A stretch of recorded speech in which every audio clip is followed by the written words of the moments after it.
All right, some of the other things that are out there that we will get to. The NFL story is still percolating, and it's got some, to me, fascinating new angles to it. The Puerto Rico stack that I have here. This Puerto Rico stack is huge, and this is now off the front pages for a while. It was the left's effort to equate Trump with George W. Bush and Katrina, and it was blowing up in the left's face. We have the stack, and we'll get to it. There's also the NFL. There's one other thing out there as well, but I want to get to phone calls on the incident in Las Vegas right now. I don't want to move on to other things and then double back to phone calls with so much distance between the discussion of the subject and calls. So we'll stick with phones now. We have Brent east of Seattle on the phone. You're first today, sir. What do you want to say about this?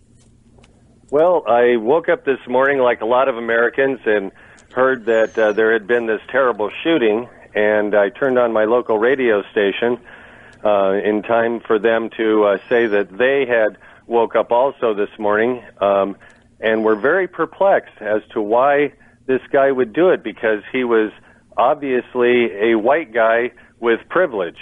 And I found that very interesting that they were using social justice language immediately when they themselves admitted that they knew nothing about what was going on. Well, do you listen to these guys regularly? Do they have a political persuasion readily identifiable? No, that was what was so perplexing to me, because I live in central Washington, which is actually a fairly conservative area, and filled with traditional values and local folksy radio programs. Yeah. Well, that's, connecting it to white privilege. This is what this is in a way what I was alluding to when the program opened. We are a roiled culture right now. And the more you spend time immersed in it, and that can include nothing more than watching the news, you're going to have to really have boundaries to be insulated if you don't want to be overtaken by it. You can be negatively impacted, made angry, depressed, what have you. If you pay any attention at all, you know that on college campi today, there are courses springing up everywhere about white guilt and white privilege. It's tracking in the wrong direction. So if these guys, that was their first reaction to it, white guy shooting, white privilege, why would he be unhappy?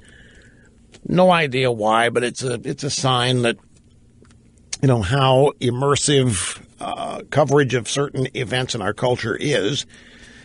Same thing happened to me. My routine in the morning is to get up and get out. Get up and get in here. I do not waste time turning on the TV. I don't turn on the radio. I don't check for latest news headlines on the phone. I get up, I get ready, and I get out of there in 15 minutes. So I'm driving in, and I get a text message from Catherine. And she alludes to this, assuming that I knew what it was about, and I didn't. And so I asked her to explain, and she did a little bit. So when I got here, I knew what had happened, but I didn't know any details. I didn't know numbers. I didn't know where. I just knew Las Vegas. And I can honestly tell you, folks, that this is just me. I didn't attach any what's the word? Preconceived. When I first heard about this, I didn't immediately conjure up a reason or a motive. I waited till I got here, until I could start gathering information to find out just factually what had happened. And then I slowly learned what was known, that nobody knew why the guy did it, which is the question right now. One thing that the sheriff has said is that there is no way this could have been prevented. No way. What the sheriff means by that, there's simply no way that we can have lookouts 24/7, anytime there's a public event, with telescopes and binoculars on every high-rise hotel room in the city. And we can't put armed guards in every room or in every hallway. So the guy knocks out a window on the, 32nd floor, his weapon protruding. Nobody saw it because nobody was looking for it. And he was across the street. The guy was some distance away. The concert venue was across the street in the actual hotel, the Mandalay Bay. In the Mandalay Bay, if you've seen it, all of the windows look like they're covered in bronze. That's the tinting. So when one's broken or knocked out, it stands out like a sore thumb. But still, nobody saw a weapon protruding from them. There were two broken windows that I saw. That's kind of chilling when the sheriff says, no way it could have been prevented. But people are going to demand that it not happen again. People are going to demand. So what is law enforcement, what is government going to do to assure people they're doing everything they can to make sure it doesn't happen again?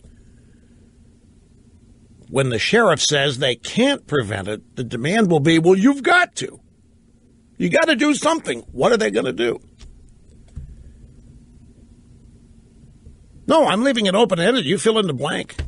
Answer. We can all conjure up answers to the question. I appreciate the call, Grant. Very